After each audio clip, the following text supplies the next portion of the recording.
দর্শক, আমরা গ্রামের মানুষ, আর গ্রামেই আমরা ইফতারি তৈরি করি। আমরা একে অপরের সাথে মহব্বতের সহিত আমরা কারোর সাথে হিংসা বিভেদ করি না। মানে একসাথে চলাফেরা সবার মাঝে।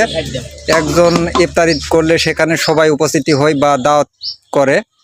মহব্বতের সহিত আমরা ইফতার করি একসঙ্গে বসে। এই যে দেখতে পাচ্ছেন, এটা গ্রাম জায়গা, এগুলো গ্রাম।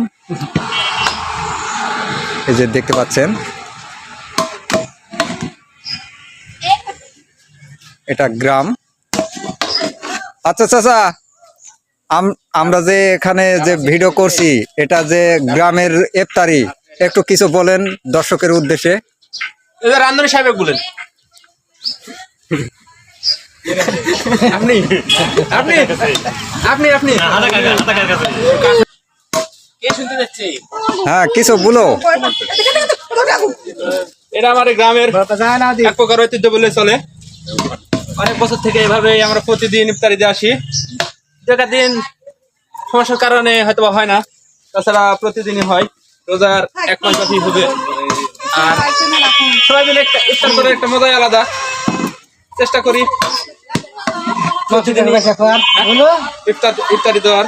সবাই দেয়, গ্রামের সবাই একদিন একদিন করে করার চেষ্টা করি। এভাবে রান্না বাড়া করার পরে মনে করেন মসজিদে লিয়ে সবাই মিলে এক জায়গাতে বসে সবাই একসাথে ইফতার করি। আলাদা একটা ফিলিং আছে। আপনাদের এই সিস্টেমটা আমার কাছে খুবই ভালো লাগলো, দর্শকের কাছে ভালো লাগবে। আর যদি ভালো লেগে থাকে এই ভিডিওটা লাইক শেয়ার দিয়ে পাশে থাকবেন। আমার একটা ইউটিউব চ্যানেল আছে, গ্রাম বাংলা সৌন্দর্য। যদি আপনাদের ভালো লেগে থাকে, আমি ফেসবুকে লিঙ্ক দেওয়া আছে। যদি আপনারা আমার চ্যানেলটা সাবস্ক্রাইব করতে চান, তাহলে সেখানে গিয়ে আমার ইউটিউব চ্যানেলটা সাবস্ক্রাইব করবেন। গ্রাম বাংলা সৌন্দর্য আমার চ্যানেলের নাম। দেখতে পাচ্ছেন কি সুন্দরভাবে নাড়াচাড়া করছে। রান্না হয়ে গেছে, শেষ প্রান্তেই আমি আসছি এখানে ভিডিও করতে। দেখতে পাচ্ছেন ভিডিওগুলো মানে খুব সুন্দরী বিরোধী পাঠ করছে।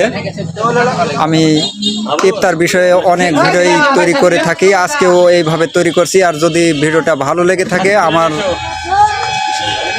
কাছে ভালো লাগবে। যদি এই ভিডিওটা ভালো লাগে থাকে, অবশ্যই লাইক শেয়ার দিয়ে আমার পাশে থাকবেন।